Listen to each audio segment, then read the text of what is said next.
다 함께 묵도하심으로 파사데나 주님의 교회 11월 1일 주일 예배를 하나님 앞에 올려드리겠습니다.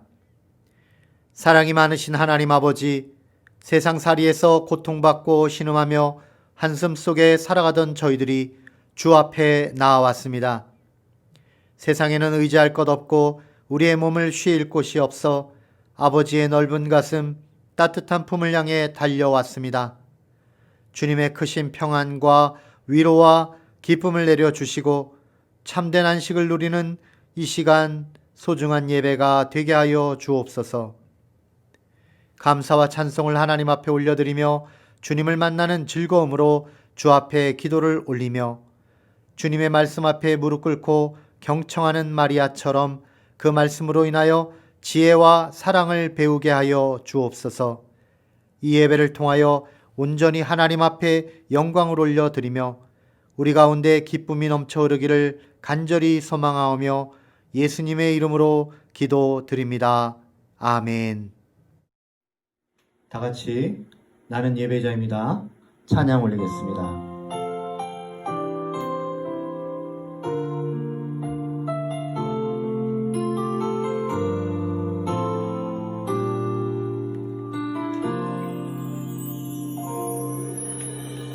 나는 하나님을 예배하는 예배자입니다.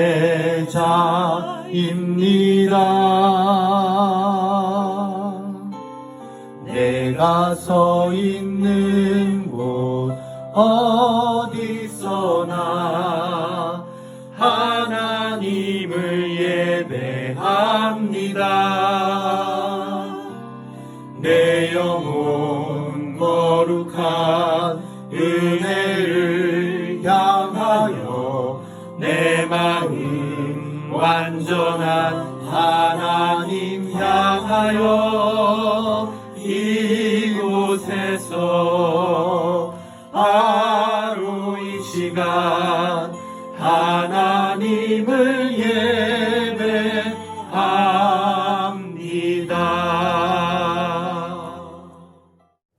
교동문 50번, 시편 116편을 저와 여러분이 한 목소리로 봉독하여 올리겠습니다.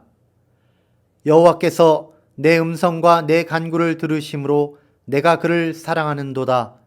그의 귀를 내게 기울이셨으므로 내가 평생에 기도하리로다.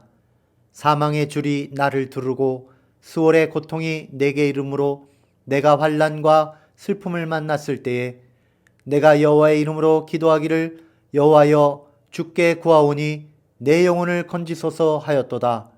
여호와는 은혜로우시며 의로우시며 우리 하나님은 긍휼이 많으시도다. 여호와께서는 순진한 자를 지키시나니 내가 어려울 때에 나를 구원하셨도다. 내 영혼아 내 평안함으로 돌아갈지어다. 여호와께서 너를 후대하심이로다. 주께서 내 영혼을 사망에서 내 눈을 눈물에서 내 발을 넘어짐에서 건지셨나이다. 내게 주신 모든 은혜를 내가 여호와께 무엇으로 보답할까? 내가 구원의 잔을 들고 여호와의 이름을 부르며 여호와의 모든 백성 앞에서 나는 나의 서원을 여호와께 갚으리로다.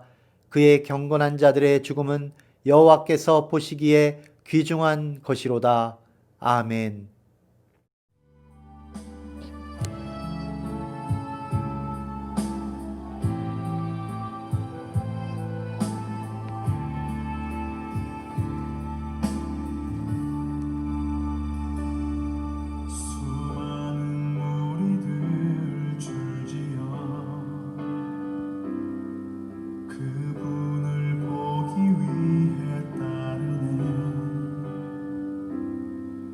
평생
우리 삶의 주관자 되시는 하나님 아버지, 오늘 이 시간 주님께 예배드리게 하심을 감사드립니다. 지난 한 주간 하나님을 위해서가 아니라 제 자신만을 위해 살아간 모습을 반성합니다. 너희는 먼저 그의 나라와 그의 일을 구하라. 그리하면 이 모든 것을 너희에게 더하시리라 하신 주님의 말씀을 따라 살 수 있게 은혜를 허락해 주시길 기도합니다. 하나님, 지금 더욱 중식되고 있는 코로나 바이러스로 인해 이 땅에 많은 주님의 자녀들이 고통받고 있습니다. 코로나 바이러스 이전에 함께 모여 예배드렸던 한 사람 한 사람이 얼마나 소중한 주님의 자녀이고 다 함께 식사하며 약물의 안에 나누던 교제가 얼마나 귀중한 것인지 다시금 깨닫고 하나님의 은혜가 충만하던 시간들이었음을 깨닫습니다. 주님, 이때의 모든 가정마다 예배가 살아나게 하시고 그로 인해 저희들의 삶이 조금은 어지럽지만 이 시기를 기회 삼아 더욱 하나님께 나아가는 저희들 될 수 있기를 기도드립니다. 한 주간도 모든 주님의 교회 가정들이 주님 안에서 더욱 건강하고 다시 만나는 날까지 모든 가정의 아픔과 고통들이 있다면 주님 안에서 치유되길 기도드립니다. 오늘 말씀 전하시는 서종학 담임 목사님에게 큰 은혜 부어주시고 진실한 하나님의 말씀들이 저희의 마음 가운데 담을 수 있도록 인도해 주시고 감사드리며 살아계신 예수님의 이름으로 기도드립니다. 아멘. 오늘 주시는 하나님의 말씀은 요한복음 21장 1절에서 14절의 말씀입니다. 복음은 생명이다. 77번째 시간으로 부활은 새 예배의 시작입니다. Resurrection is the start of new worship 이라는 제목입니다. 1절로부터 함께 읽겠습니다. 그 후에 예수께서 디베랴 호수에서 또 제자들에게 자기를 나타내셨으니 나타내신 일은 이러하니라. 시몬 베드로와 디두모라 하는 도마와 갈릴리 가나 사람 나다나엘과 세베대의 아들들과 또 다른 제자 둘이 함께 있더니 시몬 베드로가 나는 물고기 잡으러 가노라 하니 그들이 우리도 함께 가겠다 하고 나가서 배에 올랐으나 그날 밤에 아무것도 잡지 못하였더니 날이 새어갈 때에 예수께서 바닷가에 서셨으나 제자들이 예수이신 줄 알지 못하는지라. 예수께서 이르시되 얘들아 너희에게 고기가 있느냐 대답하되 없나이다. 이르시되 그물을 배 오른편에 던지라 그리하면 잡으리라 하시니 이에 던졌더니 물고기가 많아 그물을 들 수 없더라. 예수께서 사랑하시는 그 제자가 베드로에게 이르되 주님이시라 하니 시몬 베드로가 벗고 있다가 주님이라 하는 말을 듣고 겉옷을 들은 후에 바다로 뛰어내리더라. 다른 제자들은 육지에서 거리가 불과 한 50칸쯤 되므로 작은 배를 타고 물고기 든 그물을 끌고 와서 육지에 올라보니 숯불이 있는데 그 위에 생선이 놓였고 떡도 있더라. 예수께서 이르시되 지금 잡은 생선을 좀 가져오라 하시니 시몬 베드로가 올라가서 그물을 육지에 끌어올리니 가득히 찬 큰 물고기가 153마리라. 이같이 많으나 그물이 찢어지지 아니하였더라. 예수께서 이르시되 와서 조반을 먹으라 하시니 제자들이 주님이신 줄 아는 고로 당신이 누구냐 감히 묻는 자가 없더라. 예수께서 가셔서 떡을 가져다가 그들에게 주시고 생선도 그와 같이 하시니라. 이것은 예수께서 죽은 자 가운데서 살아나신 후에 세 번째로 제자들에게 나타나신 것이라. 아멘. 할렐루야. 사랑하는 주님의 교회 성도님들 반갑습니다. 오늘 말씀의 제목은 부활은 새 예배의 시작입니다. Resurrection is the start of new worship 이라는 제목입니다.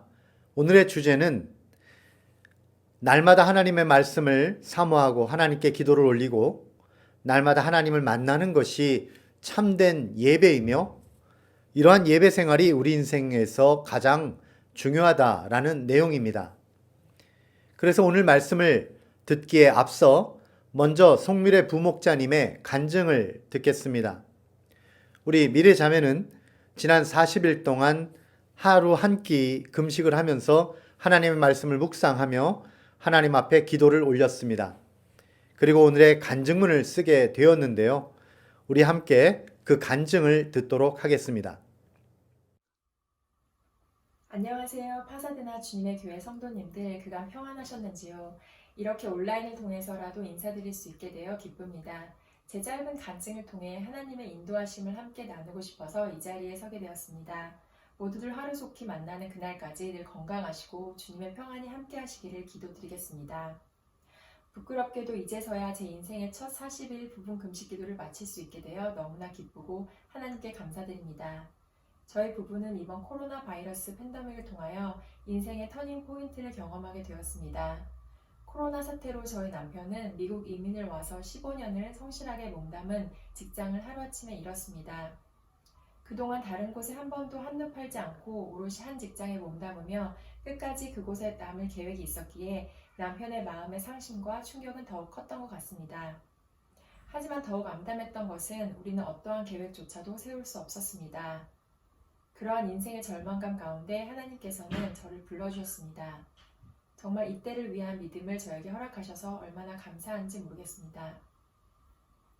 그렇게 시작된 40일의 여정 동안 하나님께서는 신실하게 저를 만나주시고 응답해 주셨습니다. 하나님께서 마치 이 시간을 미리 계획하셨고 제가 구하기만을 기다리셨던 것처럼 모든 게 신기하게 깨달아졌습니다. 시작부터 두려워 말라 내가 너와 함께하리라고 말씀해 주셨고 하나님께 나아가기 위한 제 마음에 하나님을 향한 갈망함을 허락해 주셨습니다. 기도의 응답으로 남편의 새로운 일을 주셨는데 먼저 예비하신 좋은 사람들을 만나게 해주셨고 놀라운 축복으로 이어지게 하셨고 또 일터에서 만나는 모든 사람들과 감동이 있는 좋은 관계들로 일을 시작하게 하셨습니다. 또한 저에게 인내로서 기다리며 계속 구하고 기도할 제목들도 깨닫게 해주셨습니다. 인간적인 마음의 40일 기도 가운데에서도 때로는 제 안에 답답함도 있었고 제가 앞서 결과를 먼저 생각하고 기대했던 것과 다른 기도의 응답에 마음의 상심도 잠시 있었지만 곧바로 하나님의 신실하심과 항상 우리에게 가장 좋은 것을 주시는 우리 아버지이심을 믿기 때문에 감사함으로 태도가 바뀔 수 있었습니다. 또 하나님은 제 지난날의 상처들도 꺼내어 고쳐주시기를 원하셨습니다. 제 인생 가운데 아픔과 고통의 시간들이 있었지만 하나님께서는 그때마다 모든 순간들 가운데 저와 함께 하셨고 그리고 지금까지 제 인생을 이끌어 주셨음을 깨닫게 하셨습니다. 이 모든 것이, 이 모든 변화가 하나님의 은혜이고 하나님께서 주신 축복임을 깨달았습니다. 이 소중했던 주님과 함께한 40일이 저에게 다시 한번 새로운 시작이 되었습니다. 이 소중한 시간을 잊지 않기로 다짐합니다. 매일 주님과 동행하며 살아가는 것이 얼마나 즐겁고 기쁘고 행복한 인생의 비밀이고 특권인지 깨달았습니다. 우리 모든 주님의 교회 가족분들도 이 어렵고 외롭고 두려운 혼란의 시기에 하나님과의 소중한 시간을 가지시기를 권면드립니다. 하나님께서 이스라엘 백성들에게 광야 생활을 허락하시고 동시에 40년 동안 함께 하시며 필요한 모든 것을 제공해 주신 것처럼 오직 그분만을 믿고 따르는 것이 우리 인생의 가장 큰 축복임을 믿습니다. 어쩌면 분명 하나님께서 우리 각 사람을 기다리시고 만나주시려고 허락된 이 시간이 아닐까 하는 생각이 듭니다. 이 부족하고 연약한 저의 믿음의 고백 끝까지 들어주셔서 감사드립니다. 모두 이 어려운 시기를 잘 견디시고 다시 만날 날을 기도하며 기대합니다. 감사드립니다. 네, 송미래 자매님의 귀한 간증 감사합니다. 이 간증과 같이 우리 사랑하는 모든 성도님들도 날마다 말씀과 기도 가운데 살고 또한 날마다 하나님 앞에 예배하는 예배의 삶을 사시게 되시기를 그렇게 우리 주 예수님의 이름으로 축원드립니다. 우리는 예배를 사모하는 주님의 사람들입니다. 그래서 교회는 예배 공동체라고 불리게 되죠. 우리는 하나님 앞에 예배함으로써 주님의 교회 공동체가 된 것입니다.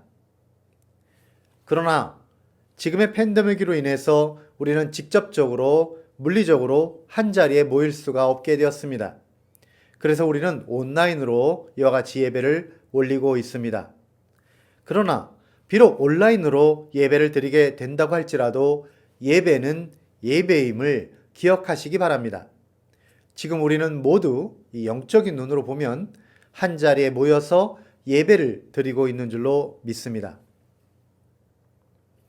바로 이 대목에서 우리는 깊이 묵상해야 될 한 가지 중요한 질문이 있습니다.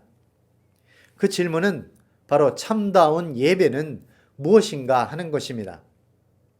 이러한 부분에 고민하던 한 여인이 있었습니다. 사마리아의 이름 없는 한 여인입니다.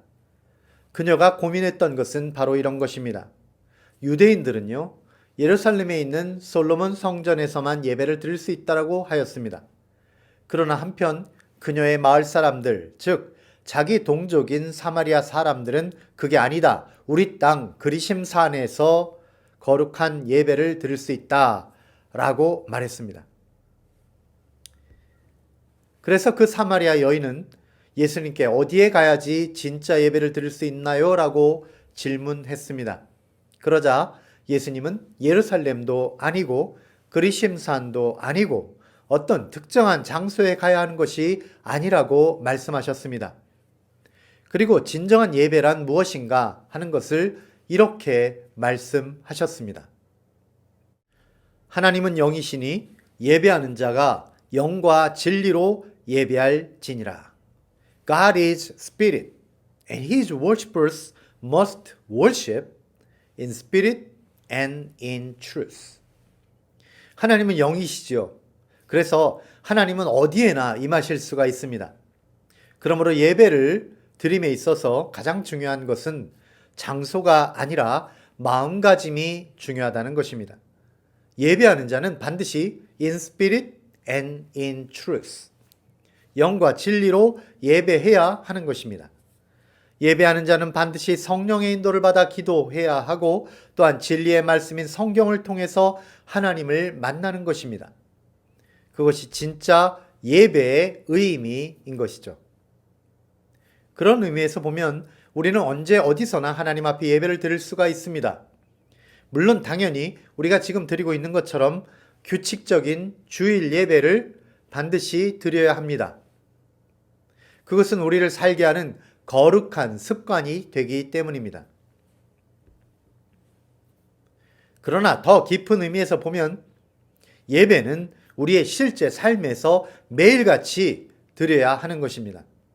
하나님께서 우리에게 주신 이 귀한 인생 전체를 통해서 우리는 매 순간, 매 분, 매 초마다 하나님께서 영광을 받으시도록 우리의 삶을 예배로서, 예배의 삶으로 드려야 하는 것입니다. 로마서 12장 1절 말씀입니다. 그러므로 형제들아, 내가 하나님의 모든 자비하심으로 너희를 권하노니 너희 몸을 하나님이 기뻐하시는 거룩한 산제물로 드리라. 이는 너희가 드릴 영적 예배니라. 그리고 그 예배의 자리에서마다 하나님 앞에 올려드리는 거룩한 제물이 있는데요. 그 제물은 바로 자기 자신의 삶, 저와 여러분의 인생 그 자체가 제물이 되는 것입니다. 그래서 우리 몸을 하나님이 기뻐하시는 거룩한 산제물, 곧 living sacrifice로 드리는 것이 바로 참된 예배가 되는 것입니다. 유명한 대주교인 윌리엄 템플이라는 분이 그의 책 Reading in St. John's Gospel, 요한복음을 읽기라는 책에서 예배에 관하여 이렇게 말했습니다. 예배란 우리의 모든 본성이 하나님께 순종하는 것입니다. 거룩한 하나님을 만나고 양심이 되살아나는 것입니다. 하나님의 진리를 먹고 마음이 건강해지는 것입니다. 예배는 우리의 본성에서 이기심을 찾아볼 수 없는 감정입니다. 이와 같이 우리는 우리의 본성을 다해서 매일 매 순간 참된 예배를 드려야 합니다. 그러나 그것은 우리의 본성이 해낼 수 없는 불가능한 일이 되었습니다. 왜냐하면 우리의 본성은 본래부터 타락하였기 때문입니다. 모든 사람이 죄를 범하였고 모든 사람의 본성은 처음부터 타락하였습니다. 그래서 우리는 참된 예배를 완전히 잊어버리며 지금까지 살게 된 것입니다. 그러나 그럼에도 불구하고 우리는 마침내 참된 예배를 드릴 수 있는 상황에 이르게 되었습니다. 어떻게요? 바로 주님의 부활 때문입니다. 부활이라고 하는 것은 죽음을 이긴 것입니다. 부활은 우리의 상황, 죄와 사망의 우리의 운명을 이기고 우리가 승리하게 된 것이죠. 그래서 우리의 본성은 예수님의 부활을 이렇게 믿음으로 받아들임으로 인해서 죄와 죽음을 이기고 진실로 우리의 마음이, 우리의 본성이 깨끗하게 된 것입니다. 그래서 우리는 참된 예배를 드릴 수 있게 되었습니다. 그러므로 참된 예배란 주 예수님의 십자가와 부활을 의지하여 하나님을 매일같이 만나는 것, 바로 그것이 참된 예배입니다. 이제부터 참된 예배란 오직 주 예수님의 이름을 의지하여 매 순간 하나님 아버지 앞으로 달려가는 것입니다. 오늘 본문에는 그렇게 우리 주님 앞으로 달려가는 예수님의 제자들의 모습이 등장하고 있습니다. 그들은 예배의 자리를 향하여 이렇게 뛰어들고 있습니다. 7절 말씀입니다. 이 7절은 바로 주제구절이라고 할 수가 있습니다. 예수께서 사랑하시는 그 제자가 베드로에게 이르되 주님이시라 하니 시몬 베드로가 벗고 있다가 주님이라 하는 말을 듣고 겉옷을 두른 후에 바다로 뛰어내리더라. 이제 이러한 주제구절을 가슴에 품고 오늘 말씀의 내용이 어떻게 진행되었는지 자세히 살펴보도록 하겠습니다. 오늘 말씀인 요한복음 21장은 요한복음의 에필로그라고 불립니다. 요한복음은 사실 예수님의 부활 소식까지인 앞에 있는 20장까지 모든 내용이 끝을 맺게 되었습니다. 그러나 사람들은 궁금합니다. 예수님의 이야기가 거기까지가 끝인가요? 그 다음에는 어떻게 되는 건가요? 그리고 우리는 앞으로 어떻게 살란 말인가요? 라는 질문, 궁금증이 생기게 되는 것이죠. 그러한 아쉬움과 호기심 어린 질문에 대해서 답하는 형태로서 본문 21장이 에필로그로서 기록된 것입니다. 이러한 에필로그에는 두 가지 이야기가 담겨 있는데요. 오늘은 그 첫 번째 이야기인 제자들이 건져 올린 빈 그물, 아무것도 없는 빈 그물과 그럼에도 예수님의 말씀대로 행했더니 물고기 153마리가 잡혔다라고 하는 빈 그물과 153마리의 흥미로운 스토리가 담겨 있습니다. 이 이야기는 우리가 일상의 삶에서 드리는 참된 예배가 어떤 것인지를 잘 보여주고 있는 내용입니다. 우리 그리스도인들은요, 예수님의 십자가의 희생을 믿고 예수님의 부활을 경험한 뒤에 그 다음에 이제 어떻게 사는가 하는 것이 여기에 나오는데요. 그 대답은 바로 새로운 예배가 시작된다라는 것입니다. 새로워진 마음으로 일상의 삶에서 예배를 드리는 제자들의 모습을 보여주게 된다는 것이죠. 이렇게 시작합니다. 1절입니다. 그 후에 예수께서 디베랴 호수에서 또 제자들에게 자기를 나타내셨으니 나타내신 일은 이러하니라. 이렇게 기록이 되었고요.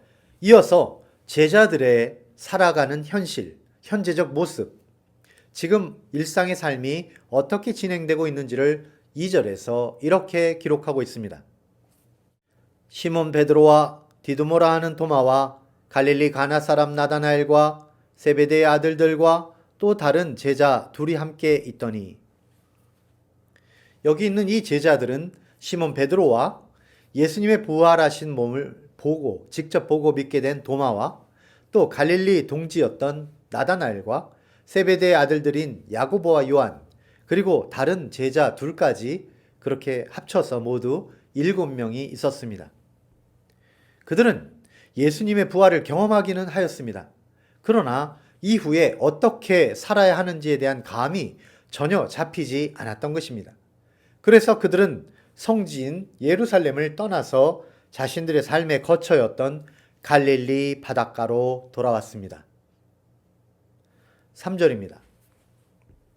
시몬 베드로가 나는 물고기 잡으러 가노라 하니 그들이 우리도 함께 가겠다 하고 나가서 배에 올랐으나 그날 밤에 아무것도 잡지 못하였더니, 7명의 장정들은 갈릴리에 돌아온 이후에 자신들이 할 어떤 영적인 일이 무엇인지 알 수가 없었습니다. 그래서 그들은 갈릴리 바닷가에서 그들이 가장 잘하는 일, 즉 물고기를 잡으러 배를 탔던 것입니다. 그것은 그들의 생업이었고 그들은 물고기 잡는 일에 능숙한 어부였기 때문입니다. 이와 같이 우리들도 마찬가지입니다.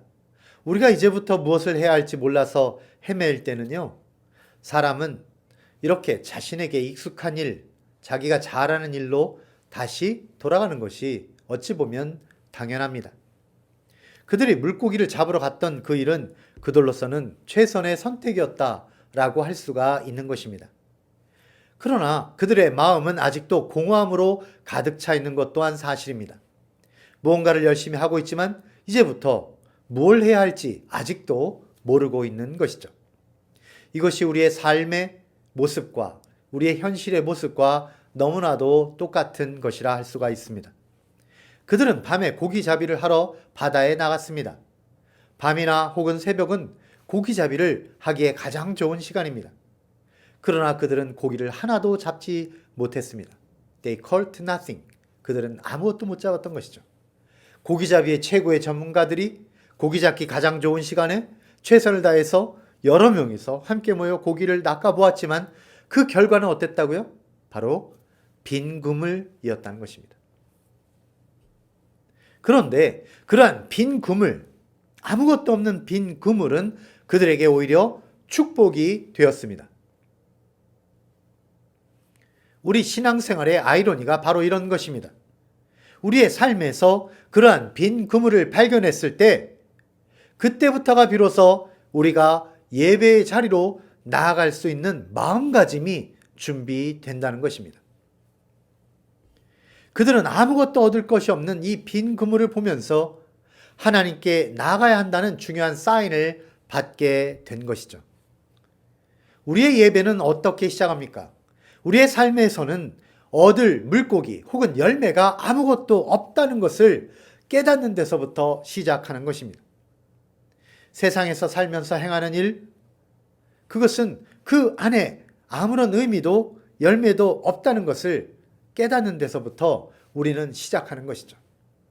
만일 예수님이 없다면 우리가 아무리 열심히 살아도 아무것도 잡지 못하는 열매 없는 인생이다 라는 사실을 아는 데서부터 예배는 시작되는 것입니다. 빈 그물은요, 우리를 하나님 앞으로 인도합니다. 이스라엘 백성들은 이집트의 압제하에서 허덕이는 그 빈 그물과 같은 그런 인생 속에 있었기 때문에 출애굽을 했고요. 또한 12년 동안 혈루병 앓던 여인, 빈 그물 같은 그 불치병, 그것으로 인해서 자신의 인생이 빈 그물이 되어버린 것임을 깨달으면서 예수님의 옷자락을 붙잡을 용기가 생겼던 것입니다. 저도 청소년 시절에 인생의 모든 수고가 다 헛되고 모든 것이 헛되구나, 내 손에는 빈 그물 뿐이구나 라는 것을 깨달으면서 오직 주 예수님 앞으로 나아갈 수 있는 그런 믿음이 생기게 되었습니다. 예수님은 이렇게 선포하셨습니다. 요한복음 15장 5절, 나는 포도나무여 너희는 가지라. 그가 내 안에 내가 그 안에 거하면 사람이 열매를 많이 맺나니 나를 떠나서는 너희가 아무것도 할 수 없음이라. Apart from me, you can do nothing. 예수님 떠나서는 너는 아무것도 할 수가 없다. 우리는 예수님을 떠나서는 아무것도 할 수 없고 아무 열매도 맺을 수 없습니다. 예수님 없이는 우리 손에 모든 수고가 다 헛되고 설령 무언가 손에 잡히는 것이 있는 것 같이 잠시 착각이 든다고 하여도 시간이 지나 보면요, 그것도 결국은 다 헛된 것이 되어버릴 뿐입니다. 4절을 읽겠습니다. 날이 새어갈 때에 예수께서 바닷가에 서셨으나 제자들이 예수이신 줄 알지 못하는지라. 지금 여러분의 그물이 비어 있습니까? 밤새도록 수고를 하였지만 얻은 것이 없습니까? 걱정하지 마십시오. 염려하지 마십시오. 낭망하거나 절망하지 마십시오. 그 밤 깊은 시간부터 날이 새어갈 때까지 예수님이 항상 우리 곁에 서 계신다고 이렇게 말씀이 기록되어 있습니다. 슬픔과 절망이 앞을 가리는 듯 할 때, 이럴 때 우리들에게 가장 중요한 그것은 바로 항상 여러분 곁에 서 계시는 예수님을 인식하고 예수님을 만나는 것입니다. 그리고 그 주님을 향해서 달려가서 예수님을 만나서 만남의 기쁨을 누리는 그것이 바로 예배의 자리다라는 것입니다. 그렇다면 우리의 일상의 삶에서 이루어지는 이 예배, 이것은 어떤 모습을 가지고 있습니까? 우리가 주님을 만나는 예배의 자리에서는 어떤 일이 일어나게 됩니까? 오늘 말씀은 두 가지를 보여주고 있습니다. 첫 번째는 우리의 순종과 주님의 표적을 보여줍니다. 5절과 6절 말씀입니다. 예수께서 이르시되 얘들아 너희에게 고기가 있느냐 대답하되 없나이다. 이르시되 그물을 배 오른편에 던지라 그리하면 잡히리라 하시니 이에 던졌더니 물고기가 많아 그물을 들 수 없더라. 예수님께서는 제자들에게 그냥 들어도 되고 안 들어도 되는 어떤 제안을 하신 것이 아닙니다. 예수님은 확실한 한 가지 명령을 내리셨습니다. 그리고 주님의 명령에는 항상 확실한 축복의 약속이 따라온다는 사실입니다. 이러한 명령과 약속의 컨비네이션을 두 개의 단어로 표현하면 본문 6절에서는 던지라 그리고 잡으리라가 됩니다. Throw your net and you will find some. 던져라, 잡으리라. 이렇게 두 개의 단어로 표현이 되는 것이죠. 제자들이 주님의 이 명령에 대하여 반응한 것이 바로 순종입니다. 또한 그러한 순종으로 제자들은 놀라운 표적을 보게 된 것입니다. 그리하여 그들 중 한 사람이 아마도 요한일 것입니다마는 그 표적을 보자마자 자신들에게 명령하신 그분이 바로 예수님이심을 확신하게 되었습니다. 그래서 7절에 이렇게 외칩니다. 예수께서 사랑하시는 그 제자가 베드로에게 이르되 주님이시라 하니 시몬 베드로가 벗고 있다가 주님이라 하는 말을 듣고 겉옷을 두른 후에 바다로 뛰어내리더라.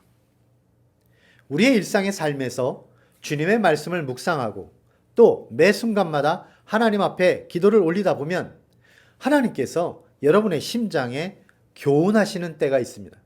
명령하시는 말씀이 있습니다. 그것을 우리는 알게 되는 것이죠.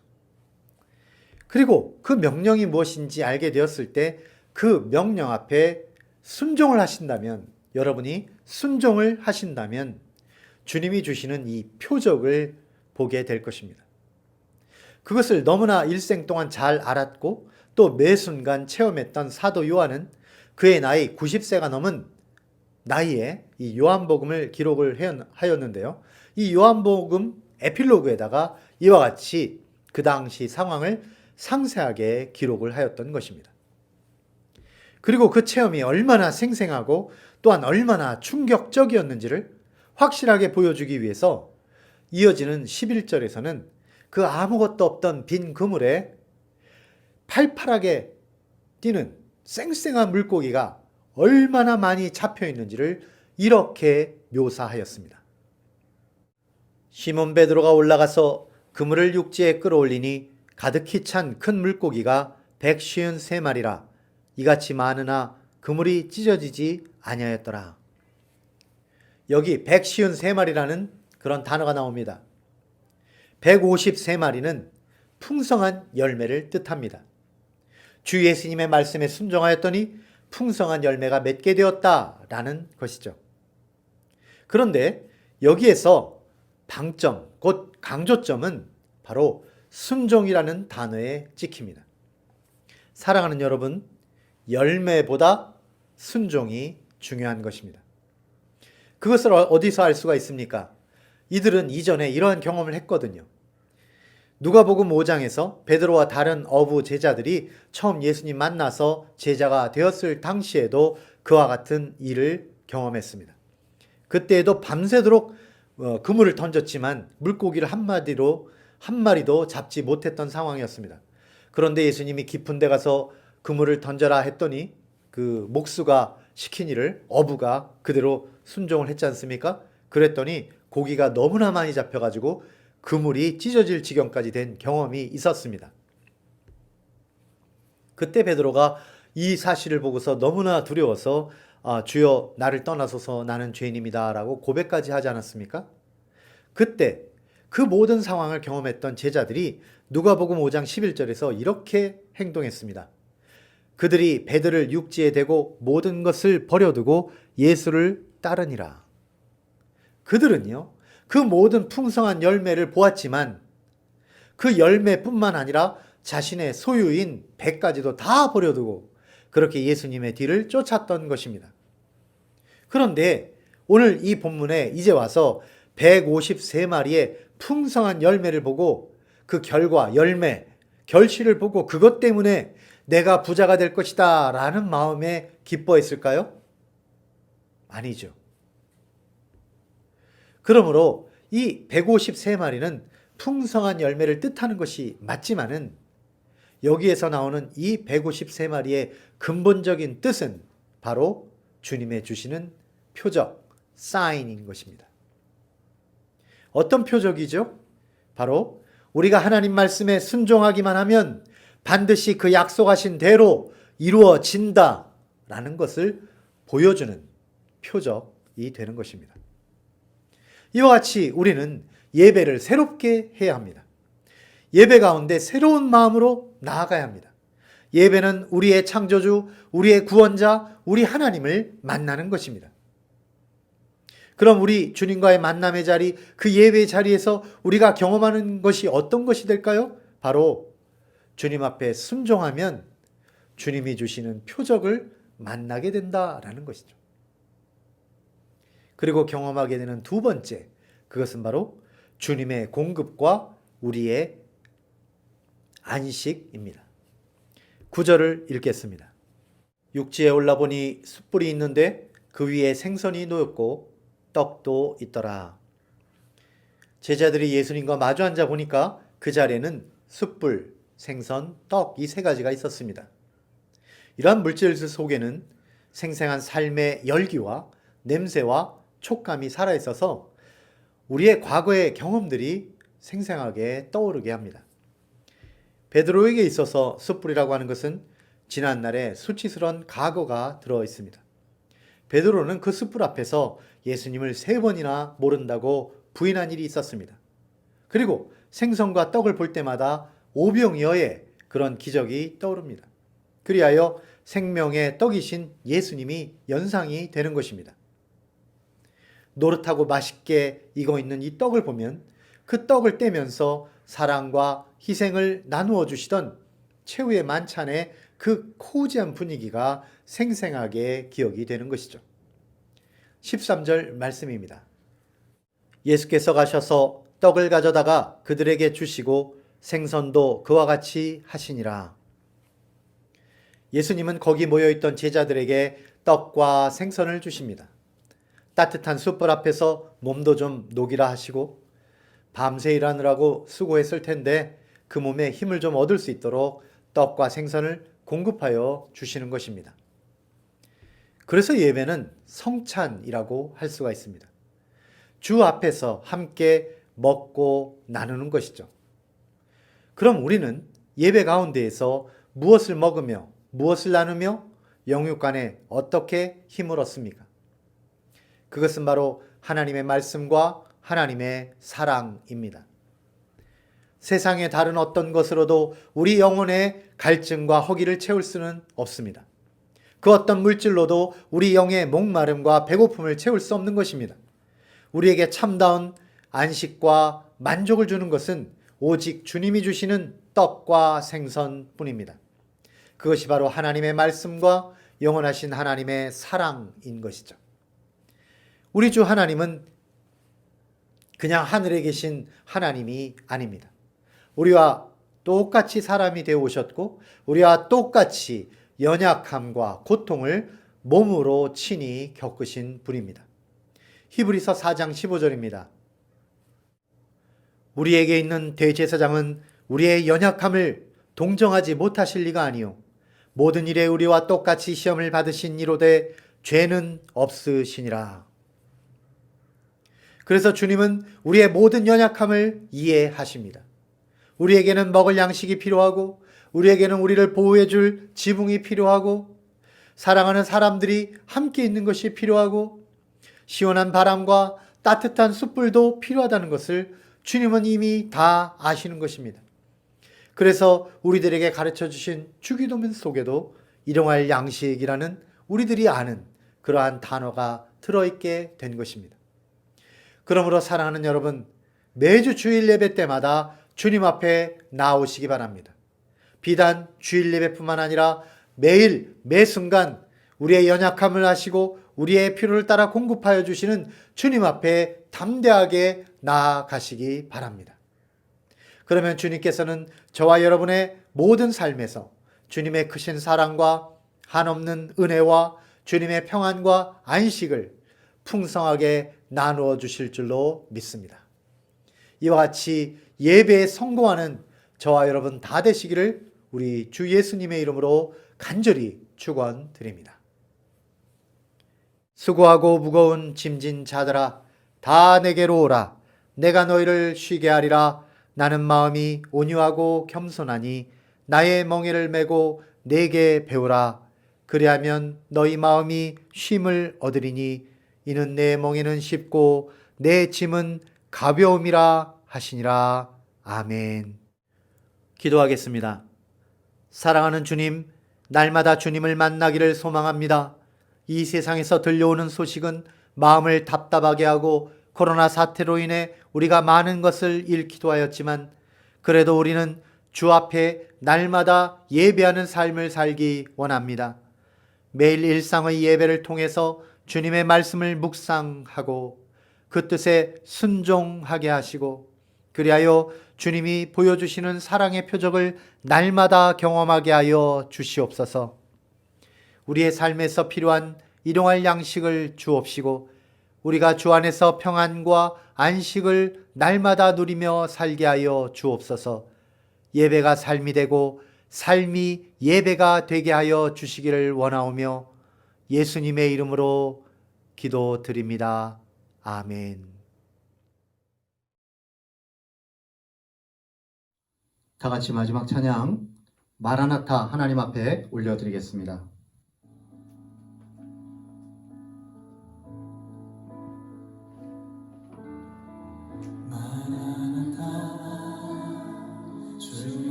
어서 오시옵소서. 땅의 모든 뜻 모든 족속 주를 찬송하게 하소서. 마라나타 주 예수여 어서 오시옵소서. 모든 영광이 주께 돌아와 춤추며 경배하게 하소서. 우리 주님 다시 오실 길을 만들자. 십자가를 들고 땅 끝까지 우린 가리라. 우리 주님 하늘 영광 땅 덮을 때 우린 땅 끝에서 주를 맞으리. 마라나타 마라나타 아멘. 주 예수여 오시옵소서. 마라나타 마라나타 아멘. 주 예수여 오시옵소서.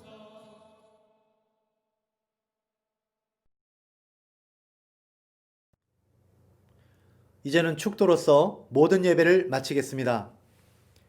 이제는 우리 주 예수 그리스도의 은혜와 하나님 아버지의 사랑하심과 성령님의 내주 역사 동행하심이 진실로 날마다의 삶에서 주님을 만나고 주 앞에 예배하는 삶을 살기를 소망하는 사랑하는 주님의 교회 모든 성도들 머리 위에 이제로부터 영원토록 함께 하시기를 살아계신 예수님의 이름으로 간절히 축원하옵나이다.